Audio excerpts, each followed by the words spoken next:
Tonight on Property Ladder, we've two sets of novice developers trying to crack the London market with properties most people wouldn't touch with a barge pole. This is relatively unmortgageable with the subsidence issues. That means that your 40% return is looking a dim and distant dream, quite honestly. No. You're scaring us, Sarah. I'm fairly confident in this development. I think we've really got to balls us up and do it completely wrong if we don't make any money.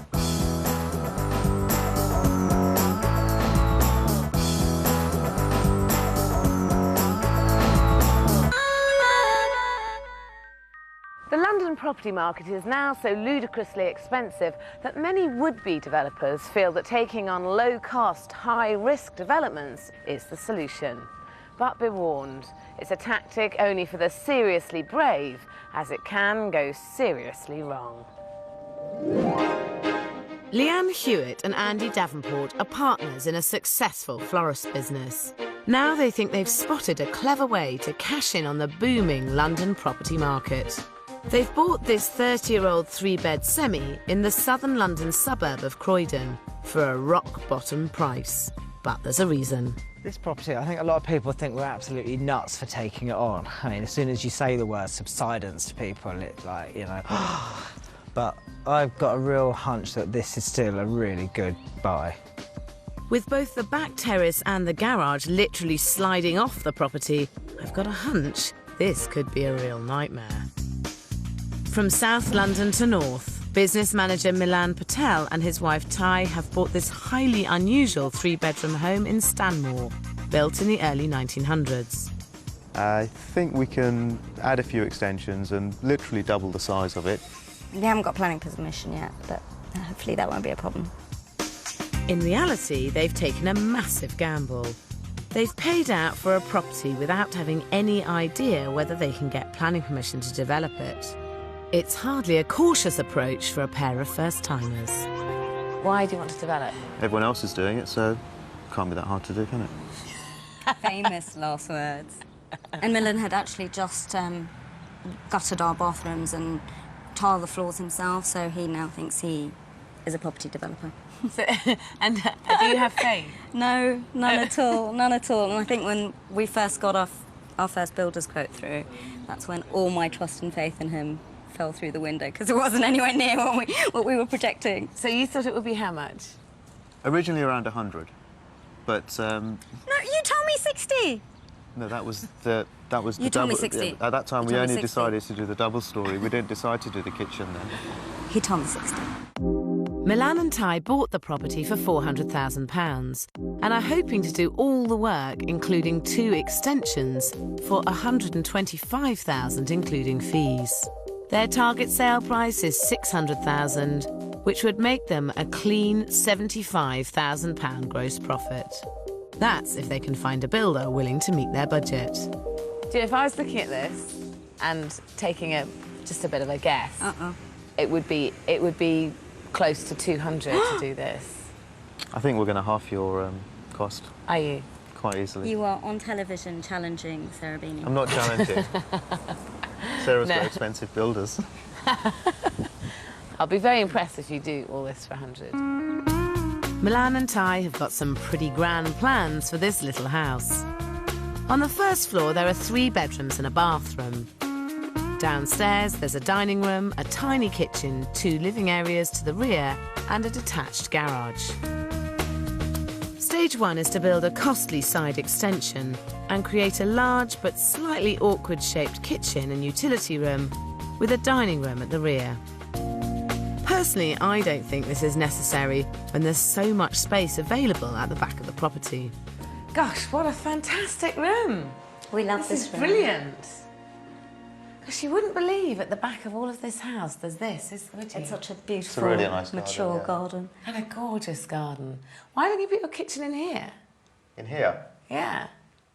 And this is the most fantastic room. You should be using this as the main room of the house.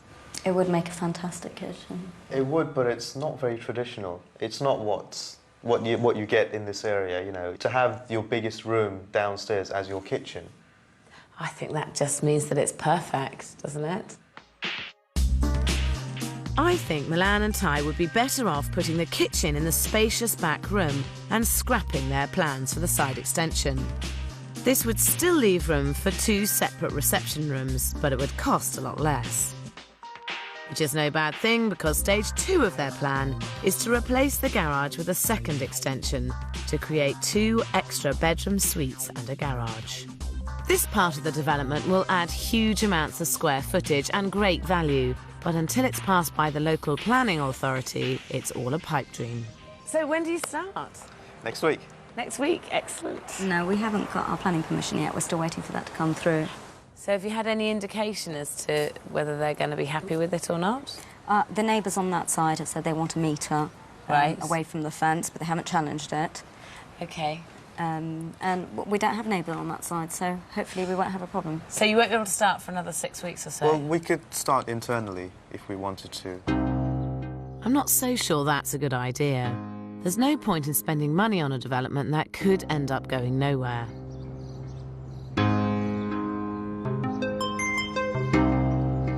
Just a week later, the local council object to their 2-storey extension, citing its proximity to the nearby trees. Today's meeting could break this development before it has even begun. You've seen the house. The house is just literally too small. We can't house a family in this house, so we need to have... Exactly. Ideally, you know, 2 rooms here on this side, but... It's because of the dimension of the tree and the building, there's some harmony here because you've got a lot of space in and around where we're standing. Once this is infilled with an extension, with 2-storey extension, you've then got the tree and the building in a potential conflict situation. Any new occupant coming in would have a very justified reason for putting pressure on the council to fell that tree. That's why at this stage, I understand that. I'm trying to get the footprint of the building as much away from the tree as possible so the conflict with the tree and the building is mitigated. Milan and Ty's 2-storey extension has to be moved back at least 2 metres. They're forced to withdraw their planning application and submit an entirely new one. 35 miles south in Croydon, Leanne Hewitt and Andy Davenport are relying on the success of their development to fund their new florist shop. We really have to get this development done, finished, and release the money within 3 months so that we can put the money back into the flower business. We have to, otherwise we're going to run into big problems. In that case, they shouldn't have bought this.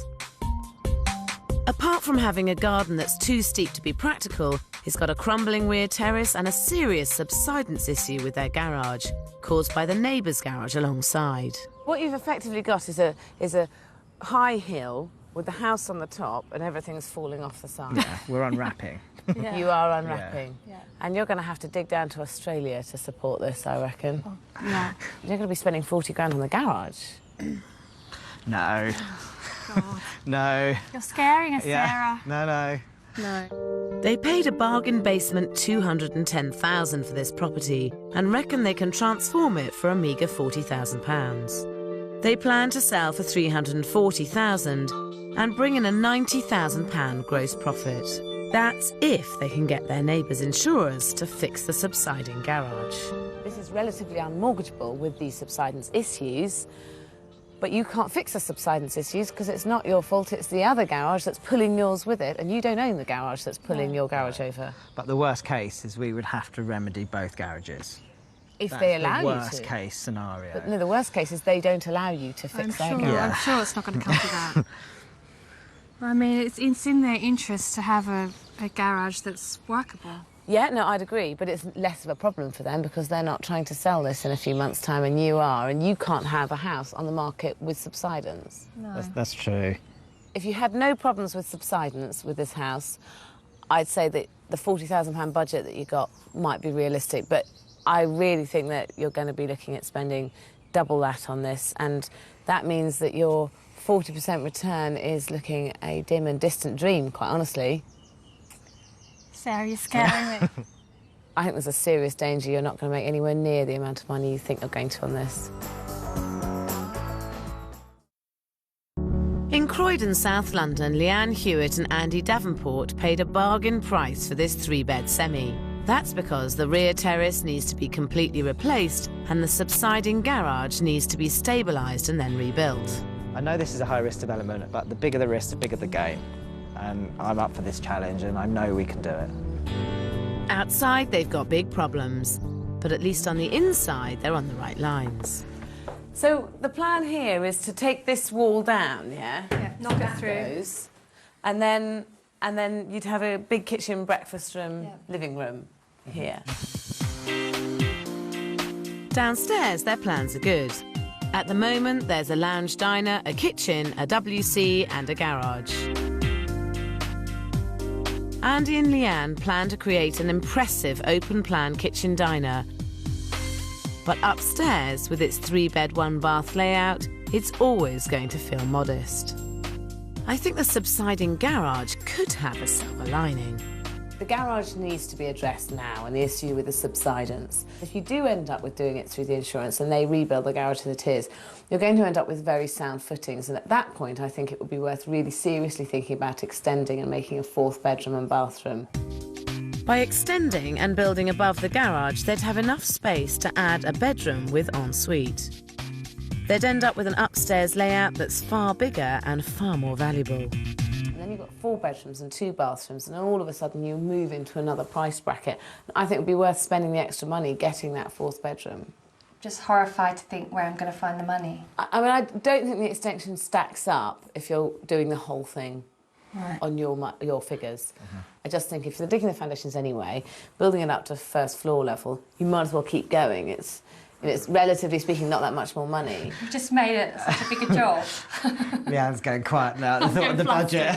But it all depends on the insurance. This only works if next door's insurance coughs up for the rebuilding. Fingers crossed. Yeah.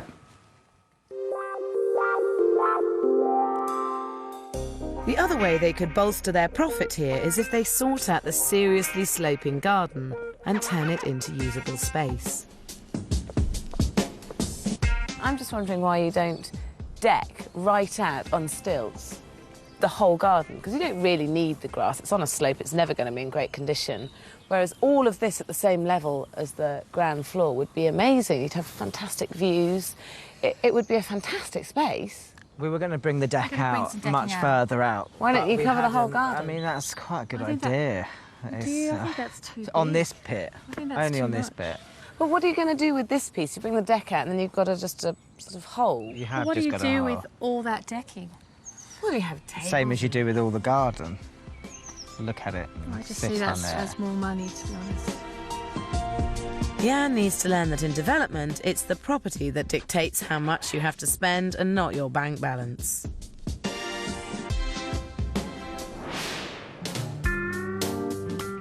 "30 miles away in Stanmore, North London, Milan Patel and his wife Ty are convinced they can turn this 3-bed property into a huge family home, even though they're now 4 months in and they still haven't got planning. I'm fairly confident in this development. You know, we're putting a lot of money into this, and I think we've really got to balls this up and do it completely wrong if we don't make any money.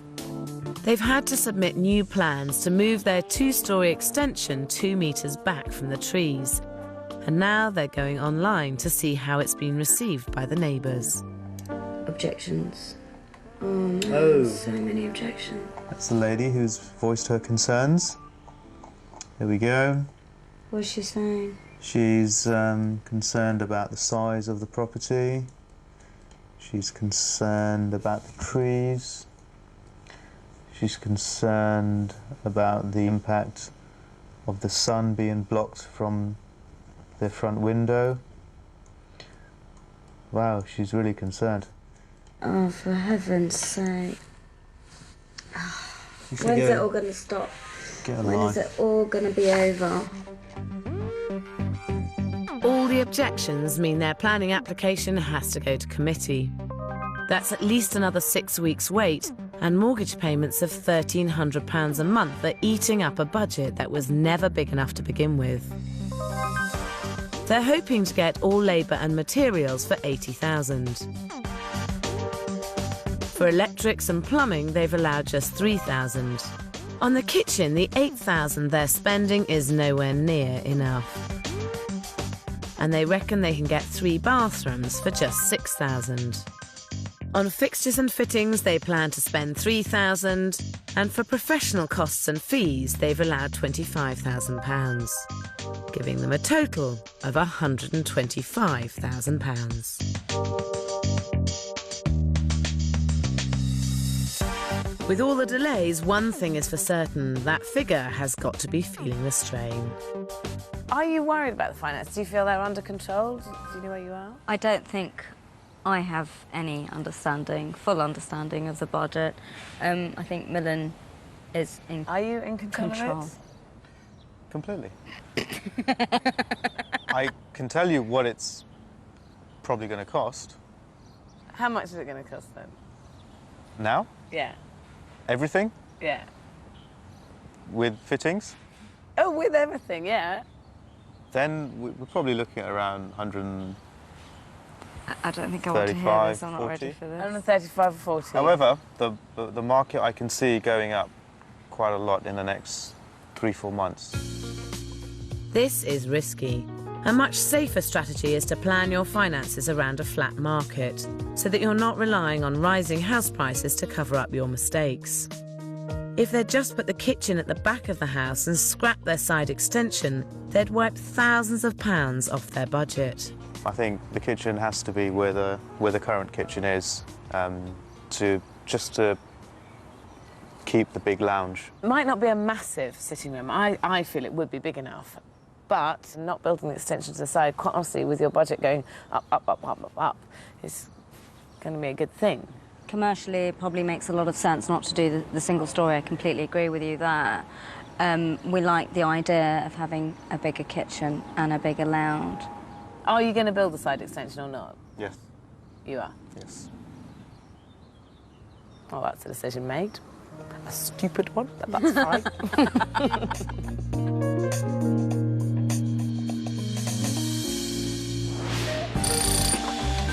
In Croydon, it's week 1 of Andy and Leanne's 3-month development. The crumbling rear terrace is being demolished, but the problem garage hasn't been touched. And that's because they first need to get the neighbour on board. The main concern is that it could start to cause damage to the house. Exactly. If I could get a copy of this from you. OK. What I'll do is I'll whack it off to the insurers to have a look and see what they think is the problem. Subsidence can be caused by water being sucked out of the soil by nearby tree roots, and that could be the case here. Removing the tree is one solution, but many cases have to be underpinned anyway, and that can cost anywhere upwards of £5,000. All the more reason for Andy and Leanne to extend the property into a more profitable 4-bedroom home. I think they may be coming round to my idea. It'd be so good that... So you know what, I actually think now it is a kind of decent space for like a 4-bedroom house. It really opens it up. You're really not considering an extension, are you? Or are you? No.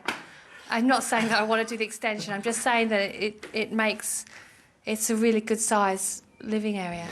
Now seems like a good time to persuade Andy and Leanne that rebuilding the garage to include an extra bedroom makes good business sense. It's not that much more in terms of cost, and a 4th bedroom will really make this house a lot more valuable. Must be a little bit more on cost. I mean, Oh, yeah, no, it will. not what we've got in our budget. Oh, no, it'll cost you more than Yeah. your budget, absolutely. Yeah. I completely accept that. It's going to be probably another 10,000–15,000. But in relative terms, it's a cheap extension to get a 4th bedroom because of the insurance, which could be a very lucky thing. I think it would be certainly worth getting planning permission to do it. It's certainly worth getting someone to draw it up. I'm still not convinced. You're not? I'm not. But you are delayed on the garage anyway because of the insurance. And I think if you weren't rebuilding the garage and you weren't going down the insurance route, I wouldn't be suggesting it. But you are doing that. So it seems silly to waste that time not putting a planning application in to get a 4th bedroom and a 2nd bathroom, because it will make a big impact to the price. It won't cost you that much money to do it. That's a really valid point. We've got nothing to lose, like a few £100 by putting a planning application in. Cool. And that's going to add value anyway, isn't it? It'll add a lot of value, even if you don't do it. When you come to sell it, you've got a planning permission there, so... A great way of adding value to your property is to secure planning permission. And it could also put Andy and Leanne on the road to triumph out of adversity.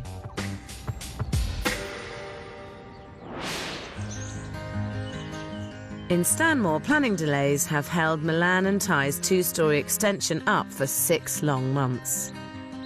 Their development should be nearly finished, but it hasn't even started.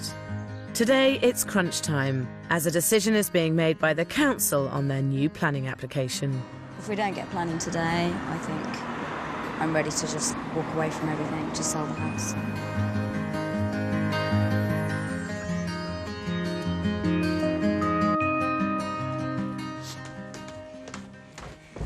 We got the planning, we got it. Fantastic. We got the planning finally. I think we should go and have a drink and celebrate. And then knock the garage down.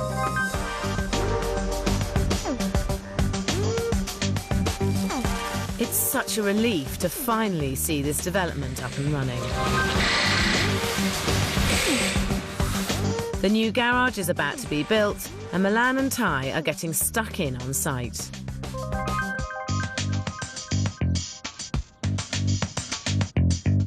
I can't resist going down to join in the fun, but when I arrive, all is not as it should be.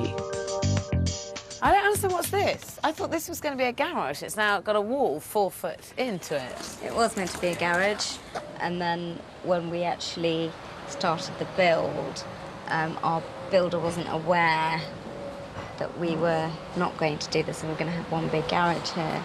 So basically, there was a bit of a communication breakdown, really. Yes.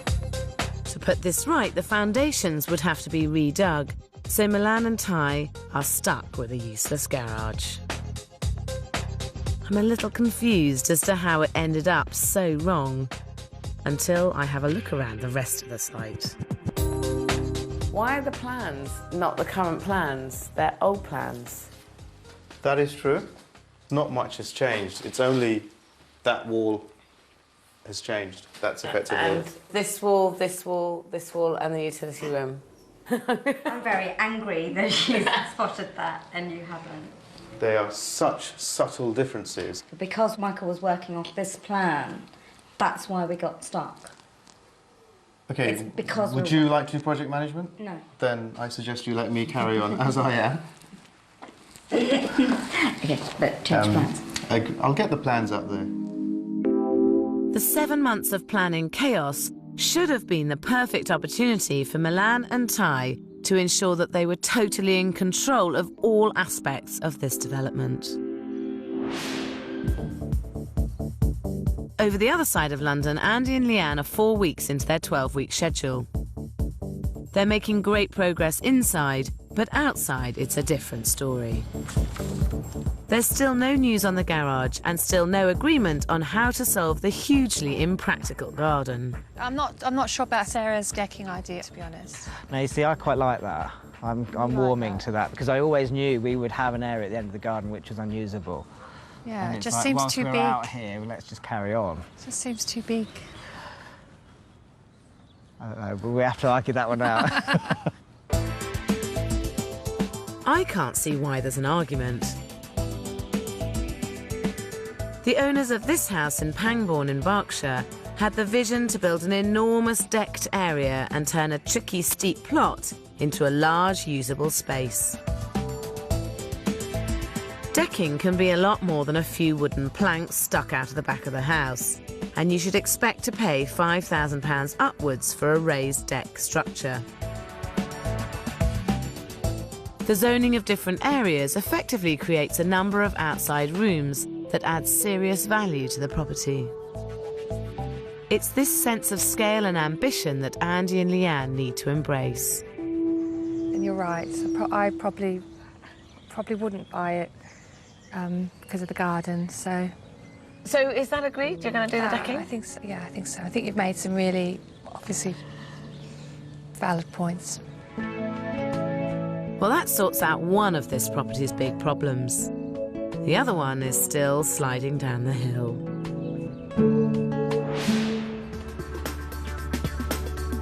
In Stanmore, despite the slow start, Milan and Ty's development is picking up momentum, and now they have to try and deal with the realities of their spiralling budget. We think we're not going to really make a profit. We may just break even. To get a higher return, I think we need to spend a lot more money. It's as simple as that. We've got to give a good high-end finish. And the only way to do that is to spend, spend, spend. Spending money when you're confident of a return is no bad thing. Spending your way out of trouble, now that's altogether a more risky strategy. In Stanmore, North London, Milan and Ty are 3 months over schedule, but at least the structural work on their 2-storey extension is well in hand. Now they're turning their attention to the high-end finish that they reckon will make them a considerable profit. We found this new fantastic work surface that we're really excited about. It's like a composite stone. It's going to create that wow factor. Yeah.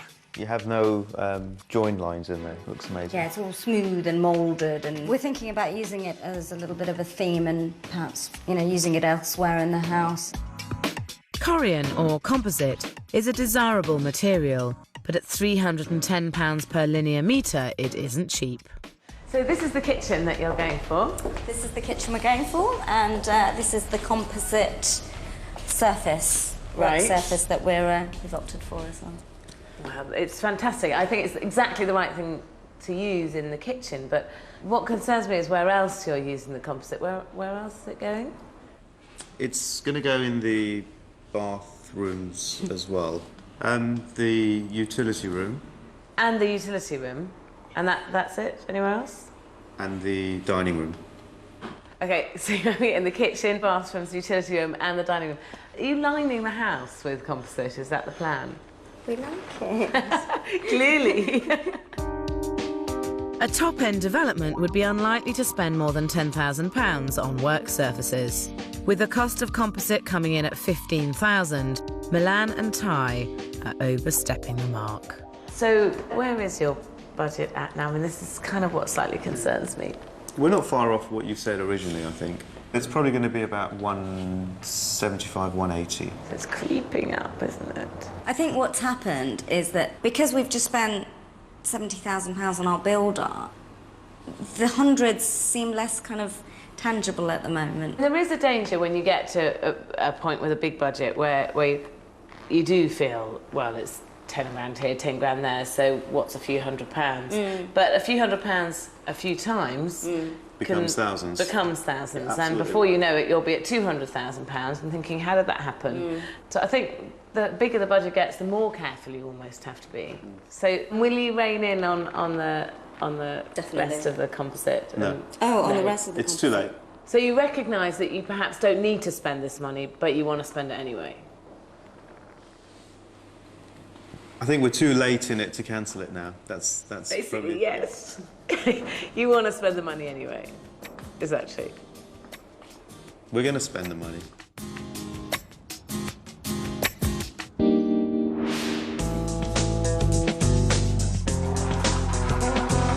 Over in Croydon, Andy and Leanne are 9 weeks into their 12-week development.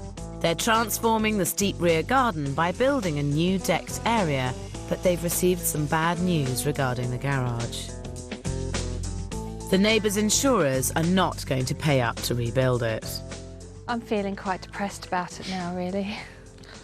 I mean, it's not all doom and gloom, but it sort of knocked all the wind out of sails a bit today. No, but it just seems There's now more like hassle more hassle. that we really could do without. But, you know, we've got to stay positive, not going to give up. There comes a point in most developments when you have to be pragmatic. The house is due back on the market in just 3 weeks, and to make anything close to the 90,000 they were hoping for, they have to deal with the subsiding garage now. I just look at this and I kind of think you've got a house that's nearly finished. It's ready for sale, pretty much. If I was you, I'd just demolish your garage, the first garage, so it's not attached to the house, it's not pulling anything over, and leave yours space as a parking space next to your house with wooden gates at the back, and I would sell the house like that because you are nearly finished. You can get a shot of this and get on with the next one. Demolishing the garage would eliminate all the problems and therefore make the house much more marketable. But Andy and Leanne have a very different idea. We would actually like to knock both garages down and try and get planning permission to put a house on there. Have you spoken to next door about buying the garage? Not as yet, but That's on the cards today, hopefully. we kind of thought we would not try and buy it, but cut him in on the deal. At the beginning of this development, I think there was a lot of point in exploring different routes with regard to the garage to the side, but the house is nearly finished. There has to be a point where you cut your losses and just say, let's get on with the next development. If there is potential to build a two-bedroom house, then we could make amazing profit from this development. So and that could be our next project. So why wouldn't we investigate it? I would be very, very cautious about getting involved in a very lengthy, long process of trying to get planning in a very restricted area on a house that's going to be complicated to build, because you could be in sort of no man's land for a very long time with this. If Andy and Leanne are getting more ambitious by the day, in Stanmore, Milan and Ty have gone completely mad. They're installing every kind of whimsical gadget and gizmo with scant regard for their profit. We're putting in a lot of high-end, high-tech, modern, funky things that we do like. Air conditioning, cabling throughout the house, so the internet can be accessed in every room, TV, music. Cameras, we've put security cameras in. This is definitely the house that the two of us would aspire to live in. Spending on expensive gimmicks that won't see a return is hardly sensible, and at over £1,000, their latest indulgence really takes the biscuit. A fish tank is really nice because it just overlooks the island, which is a nice focal point. It's a good area where people can talk. You like a fish, don't you? If ever there was a case of over-personalising a development with total disregard for the bottom line, this is it. At what stage in this development did you think, I know what we need, and that is a wall aquarium? Every kitchen needs it. OK, this isn't your kitchen. I think you should put it in your kitchen, in your home. We have no room. In this development, I think you should take the tropical fish tank out and not have it in. It took 6 of us to put it up there. Is it heavy, this, then? Extremely heavy. I made sure it was a brick wall rather than a stud wall. So you had a brick wall built specially for the fish tank. It was going to be a stud wall, and then you changed it to a brick wall to hold the fish tank. Yeah. I think It's a really nice feature, and I think you it should really take it down. gives us some serenity in our kitchen. OK, so it's staying, is it? You're not going to take it down? I think it's a new trend, fish tanks in kitchens. Milan and Ty's idea of a new trend is fishy, to say the least.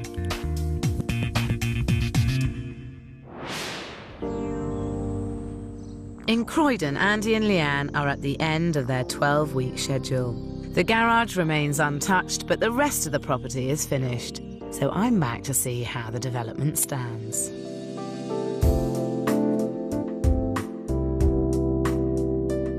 On the inside, they've done an incredible job, turning a boxy and uninspiring property into a well-finished and beautifully designed home.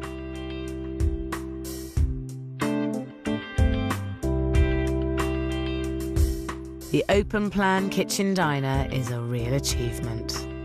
The sleek worktop, the walnut cupboards and solid oak flooring are the height of kitchen diner design. It's such a surprise, this, isn't it? From the outside of the house, you would never expect to have this amazing space inside. It's like a TARDIS. It's turned out really well. Yeah. Really pleased. We're really happy with it. They'll have to come up with something pretty special to top the kitchen.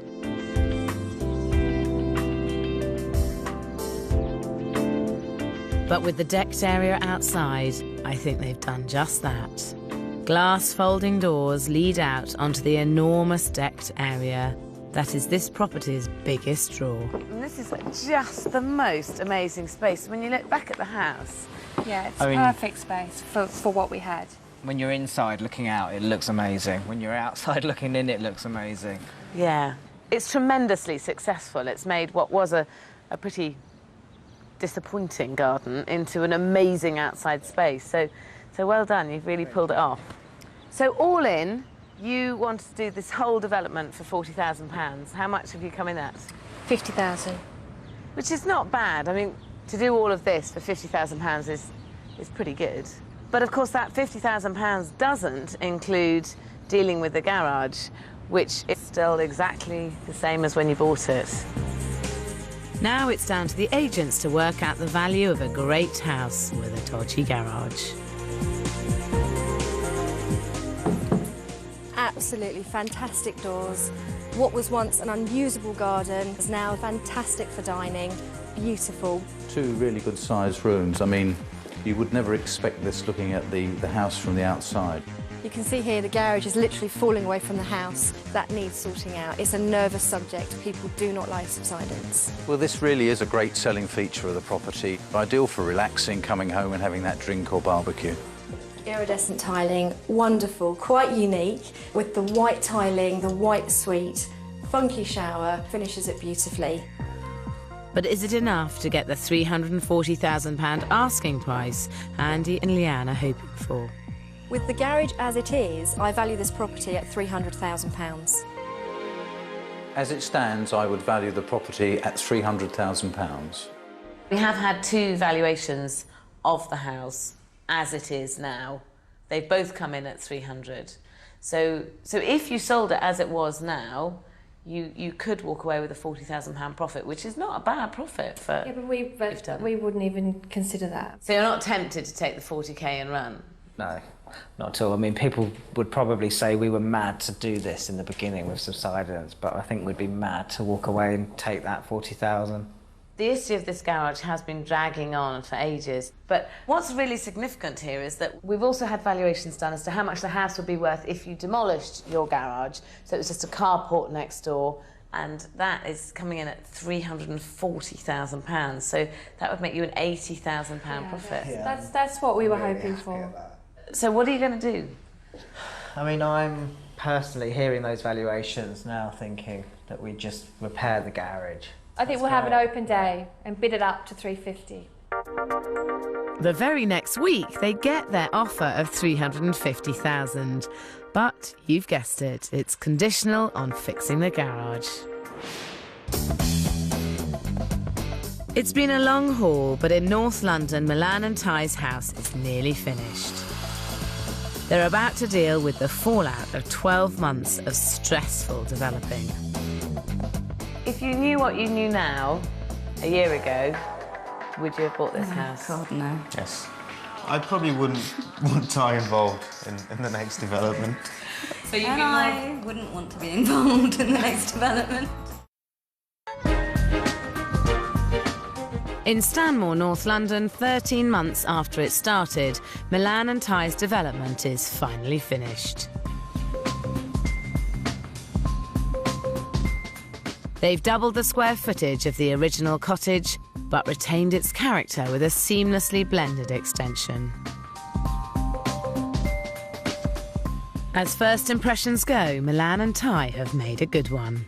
Well, it's an amazing achievement, I've got to say. The house looks great, but by hell it took you through the ringers, didn't it? Did you have any idea planning would be just as bad as it was? We had absolutely no idea. We were so confident we wouldn't have any problems. I thought we'd have to go through one appeal or something, but not 7 months. So it was an unexpected, massive delay and a load of hassle. And a load of money. And costly as well. The only thing that's a little peculiar is even after 7 months, the plans were not completely thought through enough, and you ended up with a stumpy garage, as I've decided I shall call it. It's a very friendly green garage. You can't fit a big gas guzzler in there, can you? So, you know, you can put a bike in there. That's ridiculous. Come on, we messed up. Ty, it's what was on the plan. You're still trying to defend it. House. It's ridiculous. It's as per the plan. It's ridiculous. End of conversation. The garage might be a bit disappointing, but hopefully the rest of the house isn't. The new entrance hall is impressive, and there's a generous-sized, luxurious study library. It's the controversial rear reception I still have an issue with, though. Its clean contemporary styling does nothing to offend, but I've always believed this space could have been put to far better use. Oh, no. You're not going to say it should still be the kitchen. I'm afraid I am. I still think this would make the most amazing kitchen. I think you're wrong, Sarah. Don't like to say that, but... Yes, you do. When you see the kitchen, I think you will agree that that was the right decision to do by making this the lounge. Okay. The kitchen is undeniably extravagant. The seamless composite worktops make a striking contrast with the solid wood units, whilst highly glazed floor tiles bounce light around this vast space. Every last detail is the latest in modern design, though perhaps the outlandish fish tank is one step too far. I mean, this is certainly spectacular, and there's no way that anyone's going to walk in and not be amazingly impressed with it. But I'd still come back to the fact that as a development, it perhaps wasn't the best business plan. I think you could have achieved a great kitchen breakfast room and a couple of reception rooms without doing the side extension. I would completely agree with you. In retrospect, we didn't need to do the single story. But then we wouldn't have had this kitchen. The rest of the house is a similar combination of impressively chic styling and rather unnecessary overindulgence. The stone composite is everywhere, right from the bathroom through to the utility room. The question is, how much of a bashing did their original budget take? There's no way this cost £125,000, this development. Slightly over. Go on, what is it then? Final cost is 203,000. Gosh, that's a lot of money, isn't it? Hell of a lot of money. You did have a good spending spree, didn't you?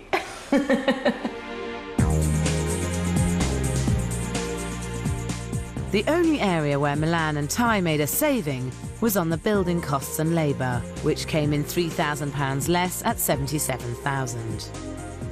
Installing all of the state-of-the-art gadgets meant electrics and plumbing rose from £3,000 to £27,000.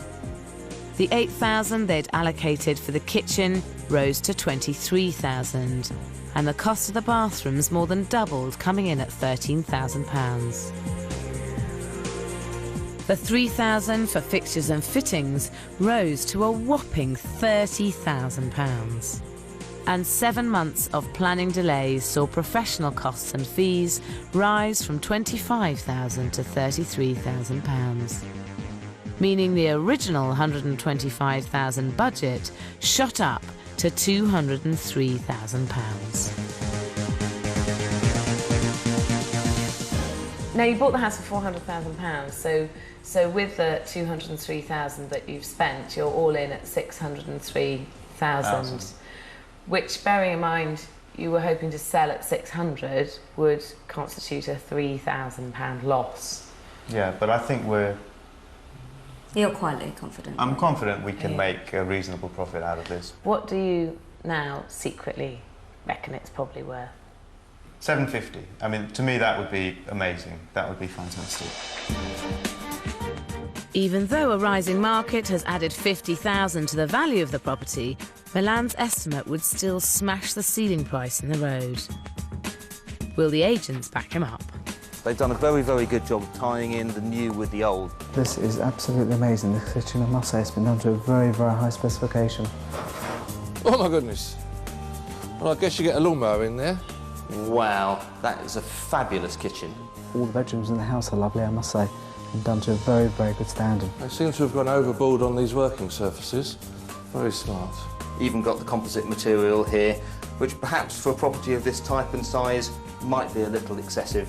I would recommend an asking price of £685,000. I would ask for this house £700,000.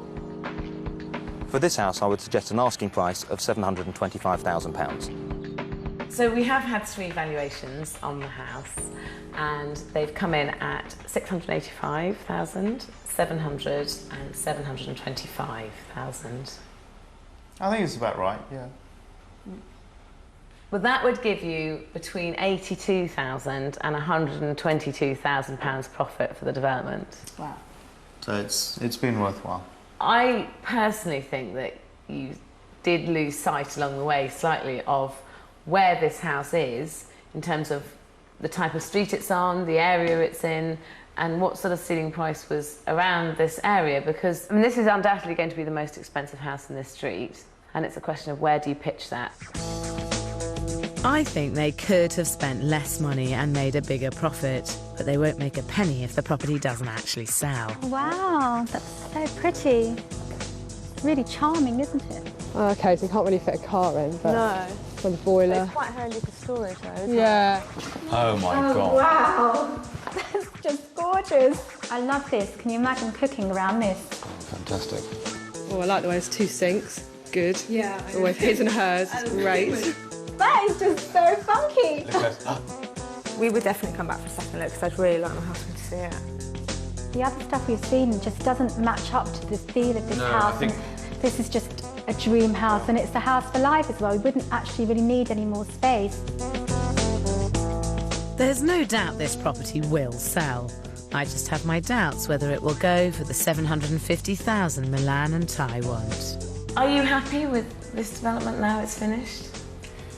Not the garage. Is there anything else you'd change apart from that? I probably wouldn't want Ty involved in the next development.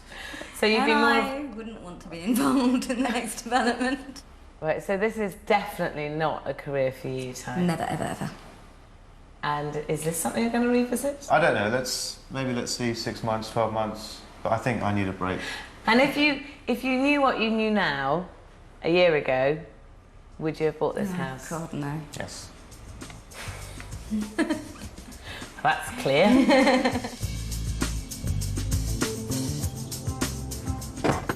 Both Andy and Leanne in Croydon and Milan and Ty in Stanmore put their necks on the line buying problem properties.